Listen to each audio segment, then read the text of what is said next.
Hey, everybody. This is Chuck Marohn with Strong Towns. Welcome back to our Celebrity Strong Towns web broadcast. And this month, we have as our celebrity a guy who is a celebrity, particularly in the Strong Towns field, a small developer, a really cool guy, and someone I'm really proud to have with us today, all the way from Dallas, Texas.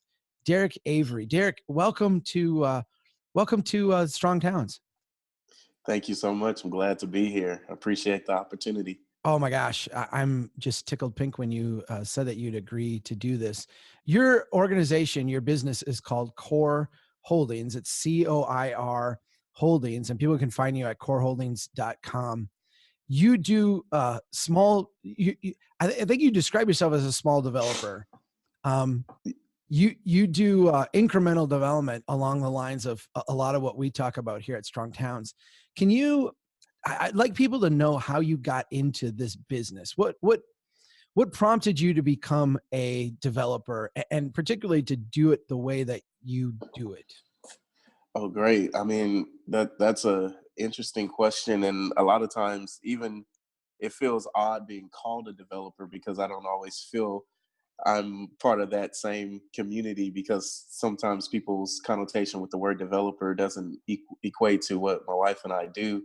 But one of the reasons I got into development is because growing up, I grew up in a neighborhood. Yeah, I grew up in Houston, a neighborhood called Third Ward, and then we ended up moving to a neighborhood called Alief. And Third Ward was next to a neighborhood that got gentrified that's unrecognizable now. Even the name is gone. You know, Fourth Ward. It used to be called Fourth Ward. Now it's called Midtown.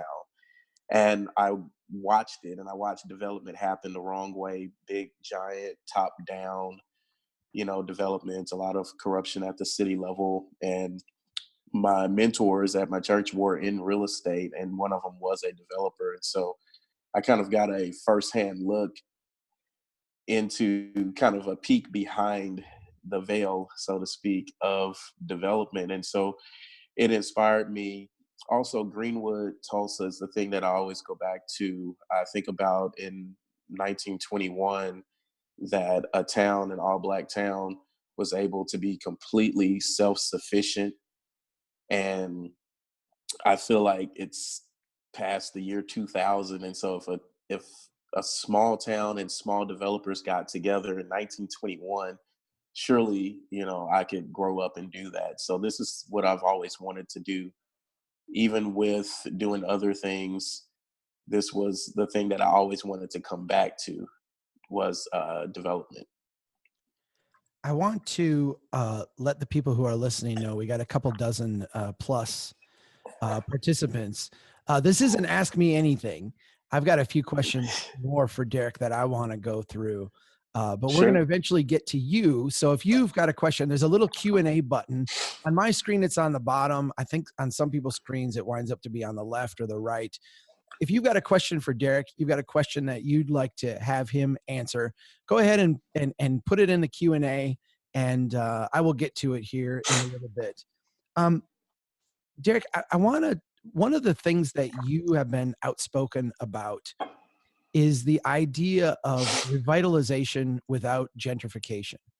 Gentrification is one of these things that uh, we talk a lot about, and for me, oftentimes it seems like a call to neglect a neighborhood or not make investments in a neighborhood. It's kind of like an all or nothing prospect. We're either going to come in and completely transform a neighborhood overnight and displace the people who are there, or we're going to ignore the neighborhood and have it just go through decline.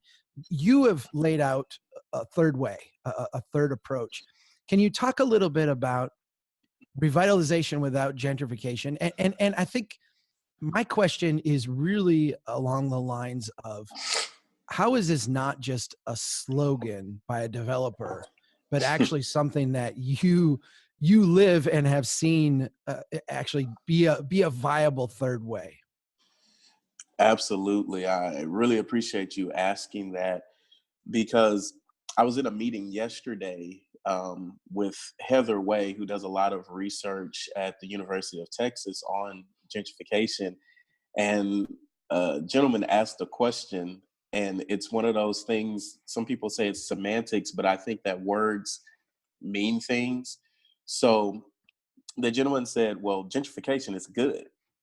And whenever someone says that, I always chuckle a little bit now. I used to get irritated, Sure. but I chuckle now because I understand what they're trying to say, but I also disagree with it because when I hear the word gentrification, it has a completely negative connotation. It's when you displace people and when you do not preserve the history. So for me, revitalization is what everyone wants. When you go to a neighborhood that's been this disinvested, the people there don't want it to stay that way. They want investment, and clearly that's what everyone is asking for. But they don't want to be displaced and not included in that revitalization and in that investment. So for us, what we do specifically is we're a part of the community. We don't go in there and just say, you know what, we know everything. We're going to tell you guys what we're going to do and deal with it. And if you stay cool, if you go, that's even better. But what we do is we ingrain ourselves into the community. I stand at job sites on purpose because I want people, because people always walk up and they ask questions, but I always talk to the neighbors first.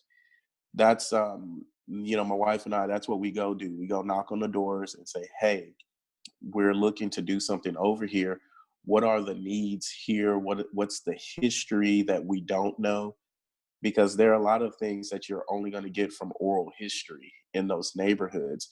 And so one of the things that we also do is try to make sure that we honor the history in an area, because that is extremely important. And the history can be from the architecture all the way to the art in that particular neighborhood. And we hire people locally. I'll give a quick story about a project that we're doing right now. We started building and I was standing outside and a gentleman approached me and said, hey, I'm looking for the general contractor. Can you help me get in contact with him? And I said, sure. What do you need? And so he was assuming that I was there building. That was not you, right? And so when I told him that I was the developer, he had no idea what that even actually meant.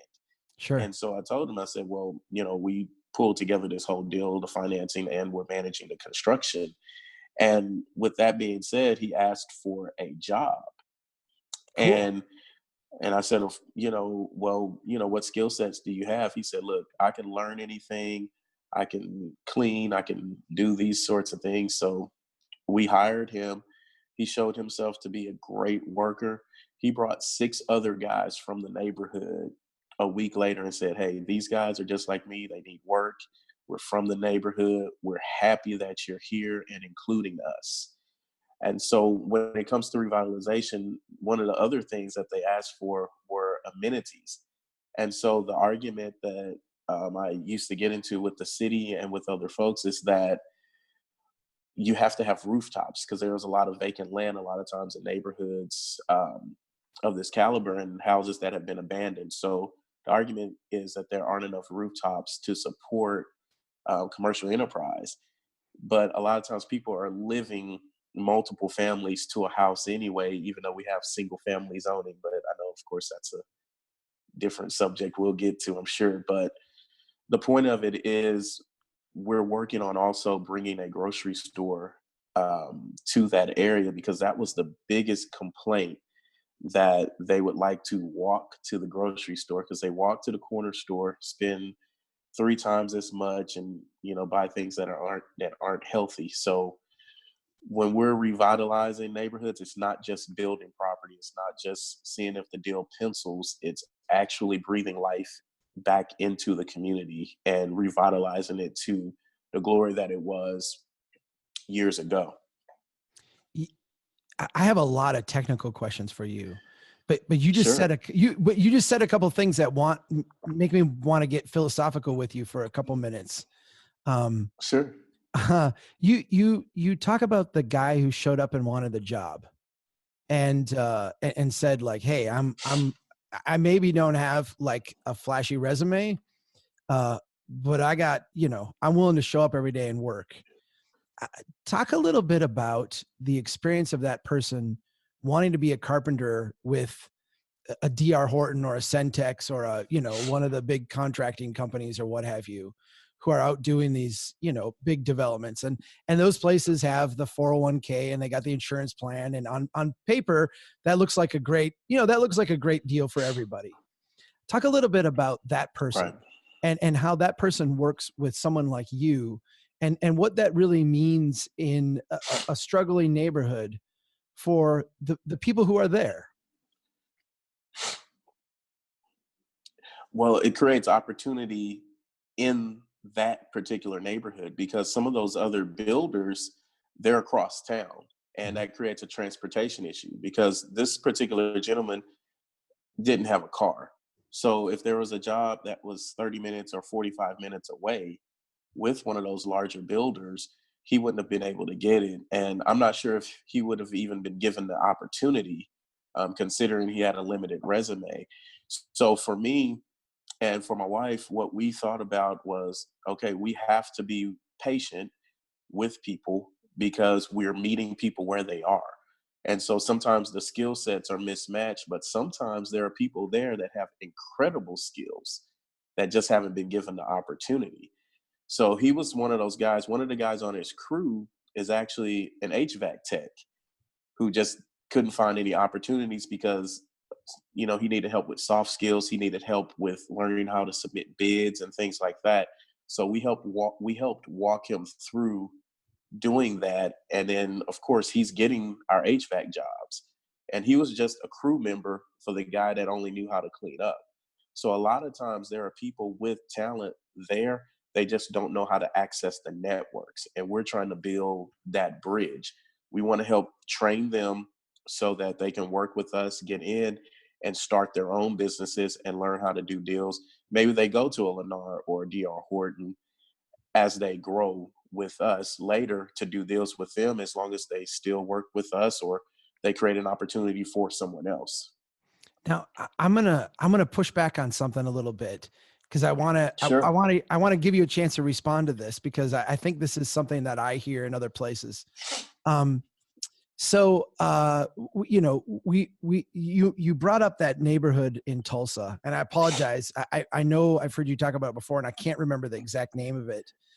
You, Greenwood. Greenwood. Okay, I think that a certain number of people, without knowing you, without hearing your story, without hearing something like this, would say, "Oh yeah, developers they would just go into a poor neighborhood like this and exploit people that are there."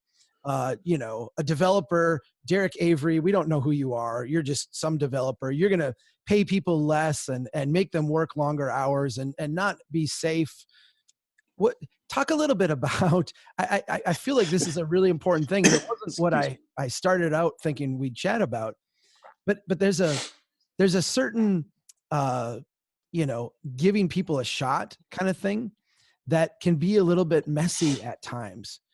Mhm. As someone who runs a business, as someone who's ultimately responsible for building homes and paying off loans and doing the really important work you do, how what is the role of giving people a shot in revitalizing a neighborhood and how do we enable you to take risks on people when we know that there are other people maybe who wouldn't be the upstanding Derek Avery person?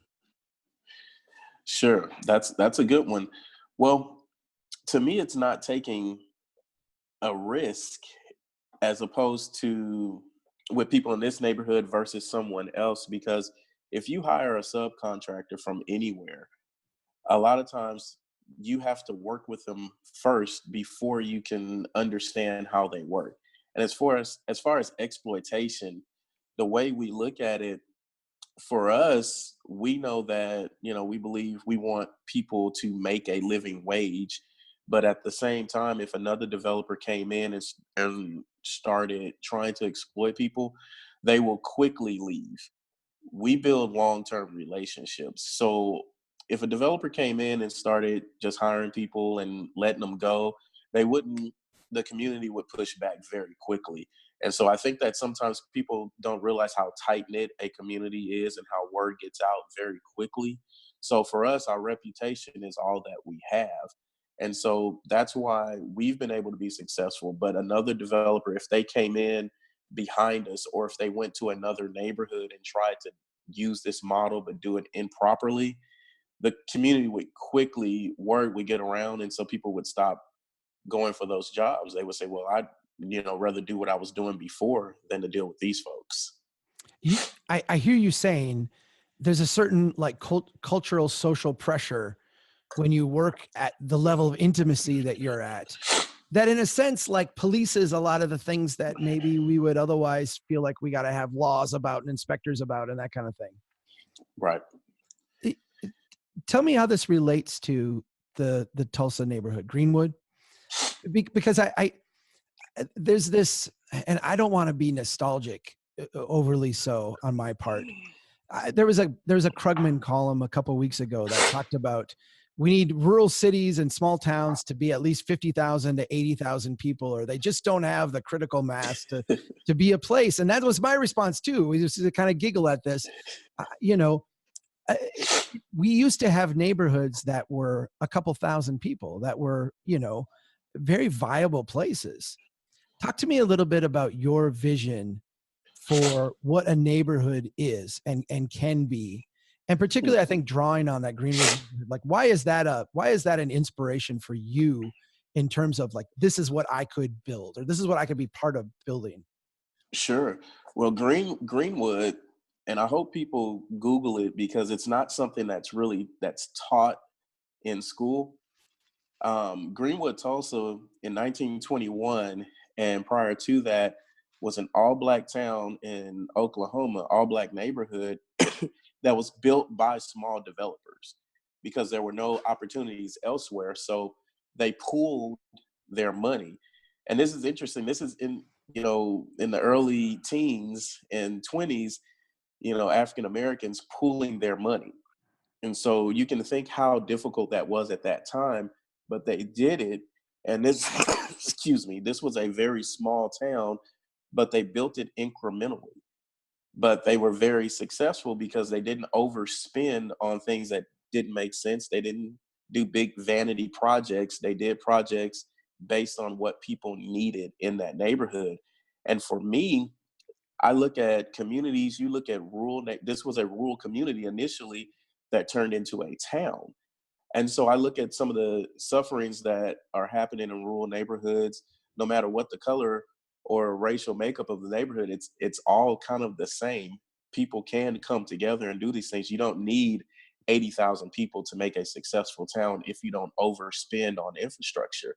If you go in with that same mindset that they did in Greenwood, then you can actually have a successful neighborhood without, begging, large corporations to come in to hire people. The jobs are created there. And that's my inspiration for going to these neighborhoods because there's a lot of talent right there. There's a lot of opportunity right there, particularly with infill because the infrastructure is already there. You're usually close to downtown or the central business district of most cities, and usually those areas need a lot of reinvestment, but you have things that are already there that you can build on. So the idea that if you look at a rural town, if you don't try to create a massive development that artificially grows that town and you let it grow incrementally, then I think that the town will actually last longer and be more successful. When you think of Paul, I know I'm getting philosophical on you, but I'm Sure. enjoying. I'm really appreciating your answers. Um, I think of like our efforts in the early 2000s to expand home ownership, and it was actually an effort to help people who were poor and generally disenfranchised get into homes and get lower down payments and less money down and less mortgage insurance. And what we're talking about here is subprime mortgages.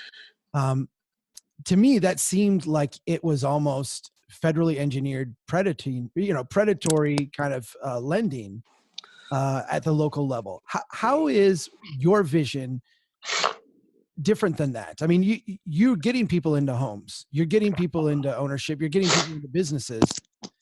Why is it important to do it incrementally as opposed to, I'll come in with the Wall Street money and the big capital and do it that way? Because that way it's not sustainable. That way it inflates prices, it causes massive greed. The way their hearts were in the right place with trying to get more people in houses, because we understand that that's, a wealth generating deal for most people, and that's kind of how that view is. But it always, if something is an asset, then it becomes something that greed takes over.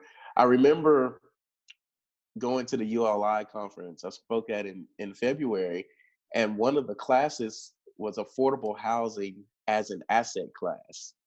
And so that made me think of what you just mentioned. And if you look at it from a greed perspective, that means the big money is coming in. That means, there's a lot of international investors. The Wall Street guys are getting excited about affordable housing because it's a problem. Well, in my mind, that makes me think, okay, they're going to do massive projects. They're going to over leverage, and it's just going to create another bubble. And so if we don't create bubbles, if we build incrementally, then we create things that are sustainable. We don't create short-term, booms that aren't sustainable. And that's what I see. And that's what makes me uncomfortable, because I watched that. It was exciting seeing people get houses, but when you start packaging loans, packaging subprime loans and then selling them as triple A, on the market, that doesn't even make sense. Right. So you can help people get into a house. You can use those assistance programs because you do want to get your teachers, your firefighters, your local community people who are working there. You want them living in your neighborhood. So why not get those people in houses? But the other thing is, if you build incrementally, those people will stay in those houses. They won't lose them. Right. Right. We're starting to get some questions in, and I want to get to those in a sec. I still feel like I'm going to hog you a little bit here selfishly. I have more questions that I have, but I promise you, if you enter some questions in, I will try to get to them. I No want you to problem. I want you to walk us through the technical part of this. Okay. I would like to be a developer. I'm going to a neighborhood. It's a neighborhood that I care about. I know about. Maybe it's a neighborhood that is struggling and needs some revitalization. How do I identify what a good project is? Walk me through the steps that you, Derek Avery, take to say this is a good project. Okay. Perfect. So for me, can you still hear me? Oh yeah, you're good. You're in Kevin Okay, great. Shepard's office in Dallas. So are they harassing you there or?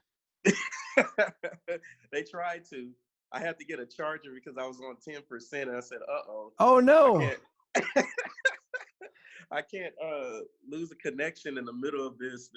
That would be terrible." That'd be sad. So But you're good now. You're charging up. I'm good to go. And then my allergies started doing weird things. So my apologies. My wife brought some tissues. So You're there are a good. lot of things going on in the background. But I identifying a good project. One, I like to go straight to the numbers because I want to dispel some things, and I know some people will disagree with me, because a lot of people look at deals and say that there's no way that they will pencil in neighborhoods like these because you don't have the appraisals or you don't have the comps. And so a lot of people ask, okay, well, how do you make the first deal happen? So the first deal is a bootstrap deal. You have to grind it out. You have to have grit. You have to figure it out, find people to partner with. I think that's the best thing to do. Find someone with expertise in an area, particularly in building, because If you don't understand how to manage construction, just jumping out there and doing it, you will make a lot of mistakes that will cost you dearly. Same thing with land acquisition. Make sure you understand that market. So for me personally, and for my wife, we look for areas that are close to the central business district. And usually it's pretty easy. For me, I always drive to Martin Luther King Jr. Street, because almost in every city you go to, it's going to be somewhere near the central business district. Sure. So that's my particular strategy. And, honestly, and I don't mind sharing it because I want other people to copy it and do it. I don't feel like someone is going to steal something from me if they go start developing off MLK. But that's what we do. And then from there, we look at, okay, what will make the most impact over here? What type of product, what type of things are lacking in this neighborhood? Like I mentioned before, we go speak to people and say, hey, what's needed here?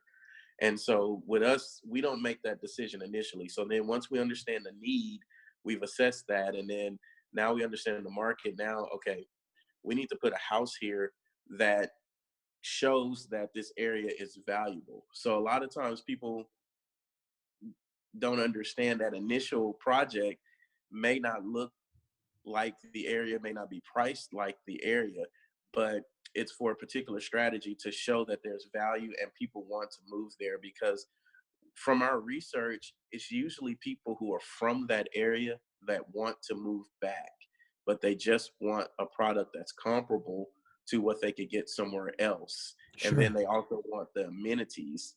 And then people want houses restored, the historic houses. They want those houses restored to what they looked like when that area was thriving. And so for us, that's what we do. So we'll find, usually it's vacant lots, and we'll go put up a single family. We'll make it look great. We'll invite people as we're building, you know have people come walk through it and see the quality.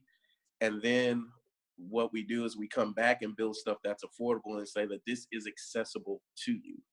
So, and then financially, we bootstrapped the first deals. We partnered up with people. We said, okay, we just need to get this done. We're okay if we only make a small profit, but we need to stay in business, obviously, but we need to get this on the ground. So the first few projects were purely bootstrapped. Then after that, people started approaching us with deals. And so now it's more of, okay, now we just have to review them and make sure they make sense. Right. Right. Let me go to a question that was submitted. Joe Pliss is asking, first of all, he says, love what the Averys are doing. And maybe I'll just pause here and say, you've mentioned your wife a couple times. I was fortunate enough to meet your wife, the brains of the operation. I know she's the looks of the operation. Absolutely. Tell me about the role of that partnership. Oh, it's great. It's great. A lot of people can't work with their spouses, and sometimes people look at us and say, relationship goals. Let's not do that. We're regular. We get into arguments just like anyone else. It's rough working with people. I'm type B. She's type A. But it actually, when we come together, it makes things really smooth. Even though if it has to be rough for us for a couple of days, Sure. we balance each other out. Right. Because she is very, very, very smart, very opinionated. But what it does is it makes sure that neither one of us goes overboard with our falling in love with our own ideas. And so partnering up with someone that understands you, it's wonderful. So when we look at deals, she's very politically engaged, very politically connected. So in development, you understand that is a very political game. And so with her connections in that world, that really makes it invaluable for what we're doing, because she's if you look at her role, she's the chief chief relations officer. And so basically that's bringing all those community pieces together, and that's the political and the local community. So Sure. it's amazing. I've heard John Anderson say that before, that the biggest danger you have is falling in love with your own project. Um, Absolutely. and so I I love think, John. yeah, yeah, having a team, having someone, I think that's the case in life. Anytime you're an entrepreneur, that's the case, right? Yes, Um, sir. let me ask you this question that Joe had. He says, how do we find and encourage community developers like the Averys in our small town? Are there things towns should do to encourage people to develop in this way? Um, if let's take my town of Brainerd, where we're hurting. I mean, we would, Derek, if I could somehow get you to move to Brainerd, I know it's not your passion, but and you, it might be a little cold for you, but boy, I would love to have you here. If I can't get you here, how do I grow my own Derek Avery and Avery's development coin holding core holdings? How do I grow that here? Well, that's a good question, and I'm so thankful that he asked, because we really like answering that question, because a lot of times people fall in love with the idea of someone coming from somewhere else to solve a problem that people have the tools to solve themselves. And so for us, we just like to be able to encourage people that they can do this. So how do you find people that want to do this? You really have to go to the people who have been doing things for 10, 20, 30 years that just need to connect. That's the thing that we've seen. A lot of people work in silos. When we started doing work in South Dallas and in Southern Dallas, that's the first thing that we noticed, because both of us are from Houston. And when we moved to Dallas, we didn't quite understand the landscape until we were here for a couple of years. We just thought, okay, there's 10 people working on the same thing, but they never speak to each other. And I see that in a lot of towns. You'll have 5 different people working on solving a problem, but a lot of times, I don't know if it's ego or if it's just they don't know each other, or just the nature of, the social makeup of that town. But if there can be some type of catalyst, some type of person to pull those folks together, you would hope that it would be the city council person or whoever, is in local government. But I know that a lot of times they're tied up in red tape. But the other side of it is, okay, somebody needs to bring these pieces together and say, okay, we're going to leave the egos at the door, like Quincy Jones did when they did We Are the World. He had all those celebrities in there and said, look, we're going to do this project, but everyone has to leave their ego at the door. And so they completed that project. That song raised, millions of dollars. And so that's what I think of with neighborhoods.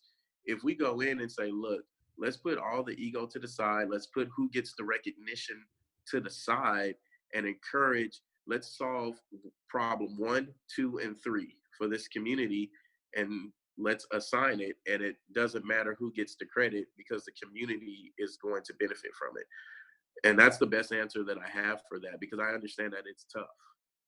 If you are, um, we have a lot of people in strong towns who are technical professionals in government, a lot of people who are running for office and want to be Sure. involved politically, and a lot of neighborhood activists who probably will never be small developers, even though I've learned from you, from John, from Monty, and other people that they could be if they put their mind to it. Um, Sure. what would you say to the person not in the arena, in a sense, uh, as a way to kind of make room for what you do? What kind of things should they be supporting in the environment around your work that would make your work easy? And let me say this in a different way. Sure. When you're looking at a neighborhood to develop or a neighborhood to work in, um, what are like the community characteristics that would say, Derek Avery, come here, like this place is ready for you? That the one thing that I would love to see, if community activists and people who are in government as far as elected officials and then also city staff. If they can start working together to figure out how to create zoning policies first, that would be one of my biggest complaints.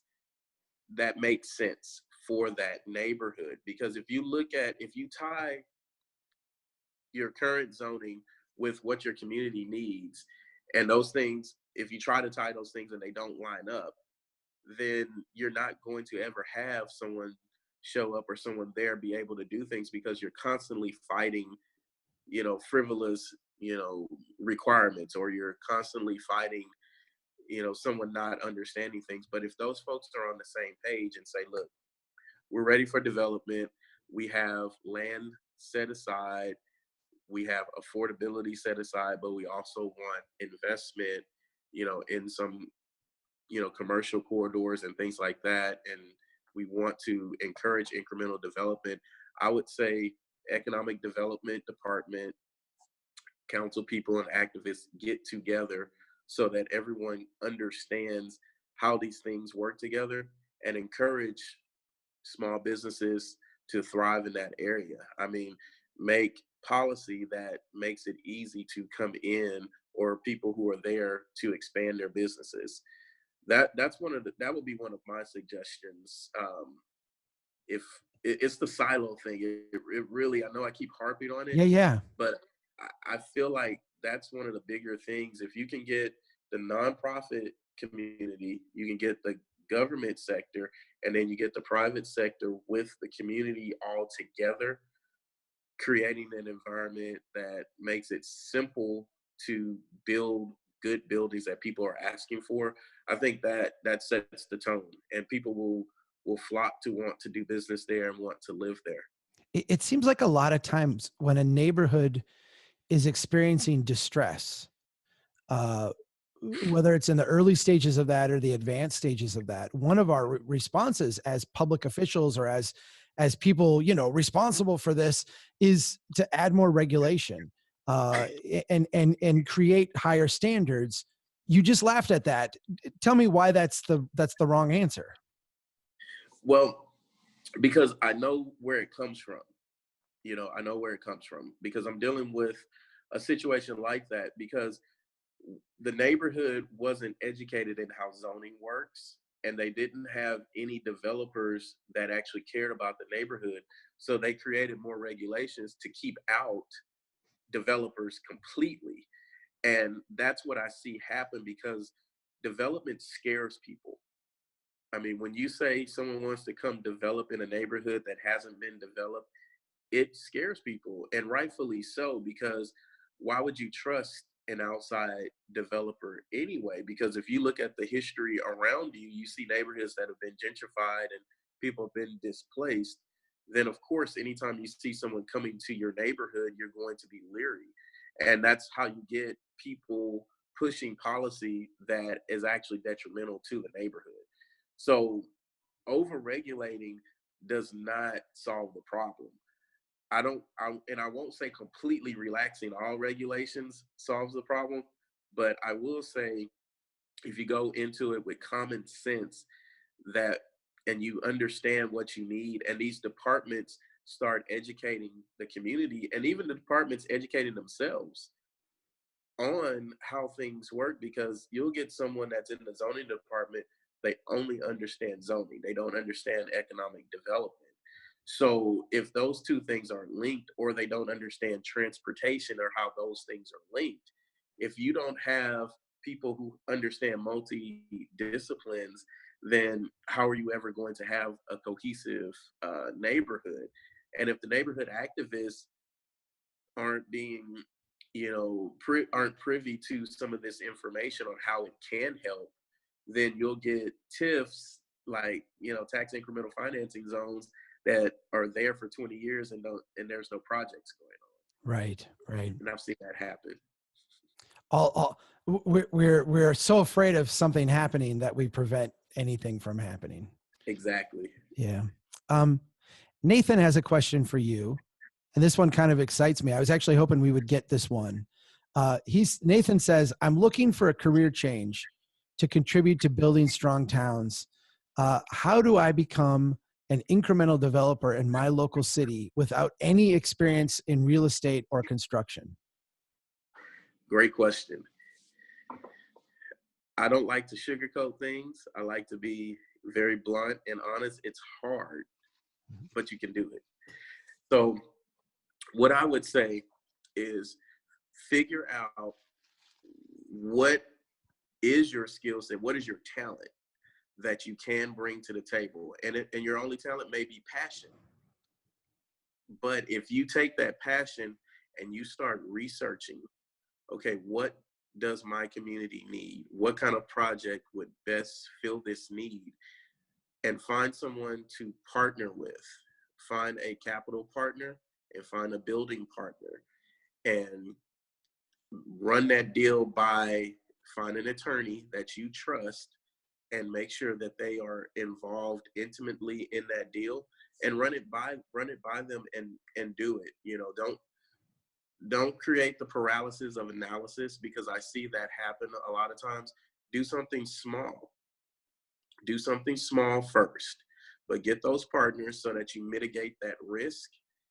And literally you can build one house or build one duplex, and now you're a developer because you've been through that experience. And let's say you decide, okay, I want to do a mixed use next. Well, now you have that exercise of putting together a deal. Even though it's a small deal, you can take those same principles. You can take the finance principles, you can take the legal principles of how you created that deal, and you can do it again. And you can always scale if need be. But starting small is the first thing that I will say, and partnering up with people who already know what they're doing. I think one of the things that scares people the most, or the thing that I run into the most, is not necessarily, boy, I don't know how to put up a stud wall, or I don't know how to, get a concrete mason in to help with this. It's, where do we find the money? And Sure. it's this fear of that. And I know, you regularly fly out to New York and meet with people on Wall Street and, go through all that. You're well connected that way. I mean, that's what you have to do to be a developer, right? You've got to have six-figure, you got to have these 7-8 figure deals that you're doing. Just talk to the REITs and get all the centralized finance. No, that's not what you do. Not even close. All right. Walk us through that. Cause I do think there's a thought, and I want you to respond to this too. There's a thought that all developers are rich. And if they're not rich, they're connected to rich people. And if they're not rich or connected to rich people, they're like shysters, they're hucksters. They're smooth operators. I know you, I know a lot of people who do exactly what you do. They're none of those things. Talk about that, because I think it scares people because they don't get the financing part. Sure. And that's the hardest part. That's the most common question. And let me answer a couple of questions real quick first. One, I've only been to New York once, and I went to Rochester, so I haven't even been to New York City yet. So no Wall I do Street plan on connections. going. So no no Wall Street connections. I'm not rich. I wasn't. I'm not a trust fund child. I worked really, really hard, but we didn't start with anything. We started with having knowledge. I've been in the real estate industry for a long time, but the advantage that gave me was knowledge, but to be perfectly an experience. I will say that. And I've been a property tax consultant for the last 7 years. So I've seen the numbers, but all I'm saying is someone can literally go read for 6 months and learn the ins and outs of how to put together a good deal. Because for me, it's finding someone who is interested in your area. There are people who have money, even small amounts. When you bring that together, creates the ability to do a deal. If you're trying to do a deal that's $200,000, you can find $200,000 to do a deal. It's easy for me to say that right now, but if you sit down and study and you put together a deal that makes sense, you may go to a bank and they're going to say no. But a lot of times, if you ask that banker, okay, do you know anyone personally who is interested in a deal like this? They will always have someone that they can mention. And then the ability from there is to sell the deal to someone. I firmly believe we're always within a couple of degrees separation from being able to fund anything. So even if you have no Wall Street connections, no money, there's someone in your town that will invest. And now we have technology. We have things like small change. I consulted on a project in Connecticut. Um, a friend of mine, Kim Bianca, put a deal on small change and raised the money to acquire. She didn't have any capital up front, but she researched the deal. She was diligent on putting the numbers together and listed it on small change, and she's getting funded now. So that answers the question of, okay, if I don't have money, if I don't have connections, you have to create those. So I'm not rich. I'm not Wall Street connected. My wife and I just decided, okay, we're going to go at this 100%. This is our passion. We want to do this. And we did it. We put in the time, full time, to make it happen. And I think that's what does it. And you have to be okay with hearing no. Hearing no and accepting that criticism. No one likes criticism, no matter what anyone says. It's uncomfortable, it feels bad, but if it's feedback that can improve you trying to reach your goal, then you take that feedback. If you need to change some things in your presentation, then you change it and you submit it to whoever you can find that has the ability to fund the deal. I'm going to go back to a question from Joe in Connecticut. He is asking, how do you create positive momentum with development without triggering an increase in property evaluations? And this is the, revitalization without gentrification, but I want to add on to that.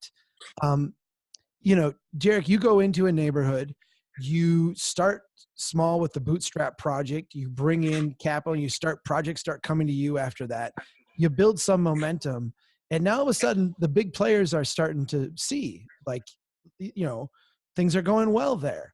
How do you what's that, that perfect sweet spot where you really are empowering people in a neighborhood and growing it incrementally versus you cross over and now you're just going to get flooded with the outside people who are just trying to exploit the momentum that's been created?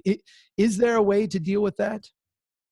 Yes. So one of the things that I know I've mentioned a couple of times about being a property tax consultant, and that part's very important because every time we do a project, when we talk to the neighbors, we know that they're going to get an increase in their property taxes. And that's usually where gentrification actually starts.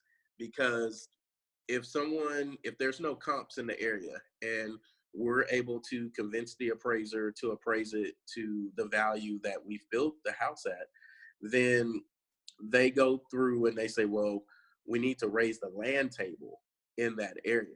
And so my strategy and my wife's strategy is to go into the appraisal district, represent the neighbors, and say, listen, these are not comparables to these houses. We need to keep these where they are. And raising the land table will only create massive gentrification. So what we ask them to do is to make sure they're comparing apples to apples. And because there are no other apples, appraise this property on its merits and leave the other properties where they are until each individual property, gets to that point where the taxes go up.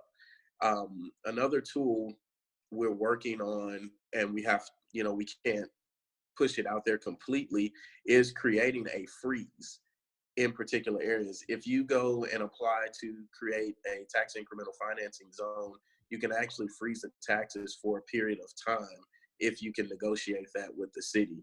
And that's usually one of the goals for an area that you're trying to revitalize, because you don't want the people who already own homes there or rent there to suffer. So you want them to have some type of freeze over, a 5 to 10 year period, so that while that neighborhood is growing, you're not displacing those folks and creating, speculative opportunities for other people. I've also, again, going back to one of the solutions Heather Way mentioned, community land trust can be one of those solutions. If you have neighborhood groups, if you have neighborhood nonprofits that can go ahead and buy some of that land, if they want to keep a certain percentage of that land within that neighborhood, they can do that. Those are some of those particular tools. Market wise, you can't stop the market from being the market, but you can put things in place that make sure that it stays incremental, and then encouraging other small developers immediately to start. We like to focus on new construction. Other folks like rehab. So we're trying to usher in other folks to start doing the work alongside us. And that's what helps prevent that.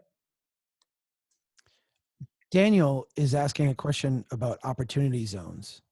And I don't know how much you've worked with opportunity zones, or how much you know about them or have interacted with them.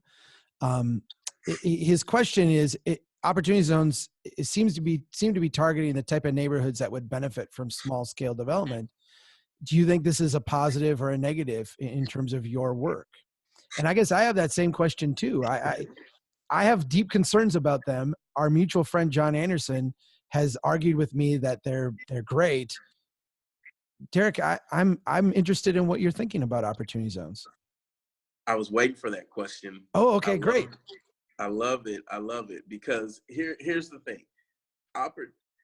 The original design of the opportunity zones will create massive gentrification and massive redlining, because the deal is you're bringing in investment into areas that have been neglected, that needed investment, but you're using a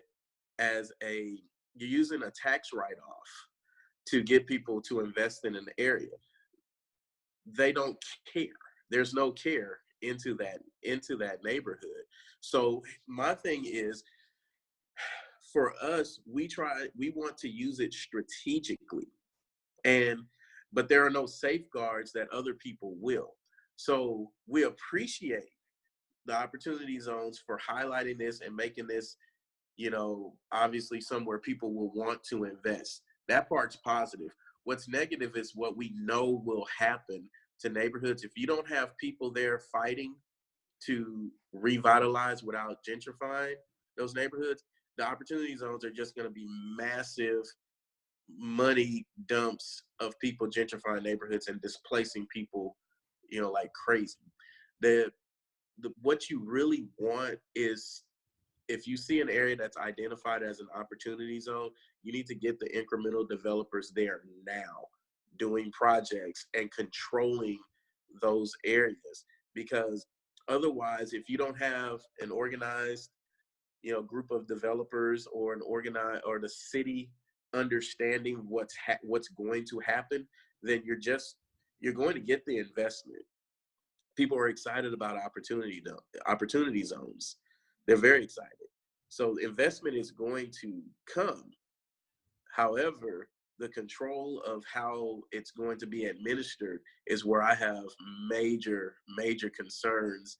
And I'll be perfectly honest, with the people who created the whole opportunity zone thing, I don't see it as being something that's going to be positive for the people who are already there, because they don't understand the intimate details of how to revitalize a neighborhood properly. So it's, again, a top-down approach that's going to create, okay, cool, we'll make another uptown, a cool enclave in the middle of the city, and then push everyone out to the suburbs that can't afford to stay there. And now they're disconnected from, services and jobs. In this national conversation we're having about race and equity and historical wrongs. You've been one of these people who has said, like, I want to talk about this. I don't think we should have this as a passive part of our conversation. I think we should talk about this. Right. I'm interested in your take on your work as it relates to what you think our nation's racial conversation is. So how do these two things go together, and how should people be looking at your work through a lens of empowerment? Absolutely. I'm a Black developer. You don't see that very often. That's first. Um, and a lot of times Black people or people of color don't think that this is a field that they can get into. And so for us, we like to make sure that we're an inspiration for all types of people getting into development, because really what it comes down to is it's a local thing. People in neighborhoods should be developers.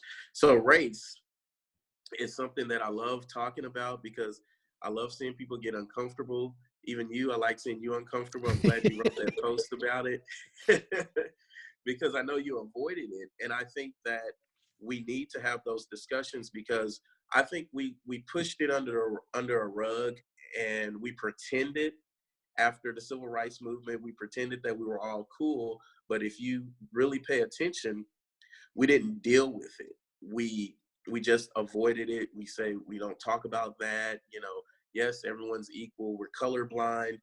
There's no way you can be colorblind. You can see me, I'm Black. Okay, so saying someone is colorblind, I get that you're not judging me by my skin color, but you're also erasing my experiences because of my skin color. Because there are some things that happen to me that don't happen to other people. And so I think that once people start understanding things like implicit bias, and if you don't know what that means, please go Google implicit bias and start educating yourself on that, because we don't teach those things in school. And we have to be able to get along. We have to be able to coexist so that we can start building strong towns, because most of these towns are made up of a diverse group of people.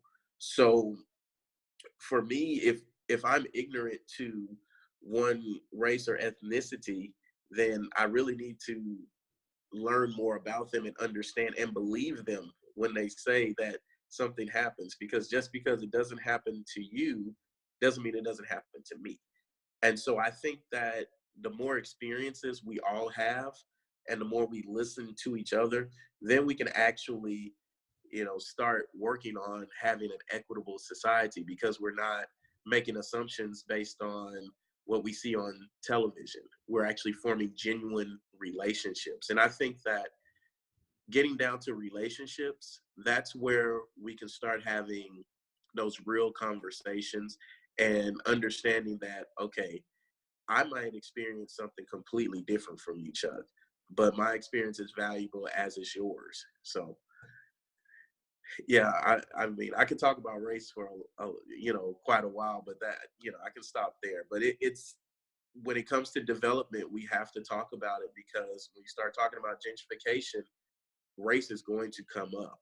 Right. And if you're not educated on those things, if you're going in with your implicit bias, then you're not going to be successful. You're going to not endear yourself to the community, and you're going to wonder why no one wants to work with you. Yeah. I don't want to put this on you, because I don't think this is your responsibility. Sure. But I want to ask you this question. How do you think your work is helping, and the work that you do is helping improve our racial understanding in this country? Because I feel like it is, but I'd like to hear why you think it is. Okay. I think representation matters. You'll hear folks say that a lot. Me growing up, I wouldn't be here if I didn't see a Black man as a developer, because I wouldn't have known that that was a possibility for me. Also, other people seeing him, because he had people of all races that worked for him. A young white kid saw him as a Black developer. So with that being said, it wasn't weird. we want it to be the norm that you see anyone can be in any field. So I think that with our work, it's dispelling rumors that, you have to be wealthy or you have to be in some club to be able to get into this field. It doesn't matter, because I saw someone that looked like me that was a developer, and then other people saw people that looked like me. Because there are kids that don't look like me that go to my kids' school that say, oh, okay, there's those developers. And Right. people may not think much of it, but then when they get grown, they won't have that implicit bias that, oh, that black guy can't be a developer. Why Right. not? I saw one when I was growing up. So for us, I think that's part of it. And then just empowering communities and seeing people from neighborhoods that are similar, it's very inspiring to some folks, no matter what they look like, to see folks that look like us doing that. And so now we get respect from one end of the spectrum, and then even from the other, it's like, okay, well, they must know what they're doing. It does feel like to me, and again, I don't want to,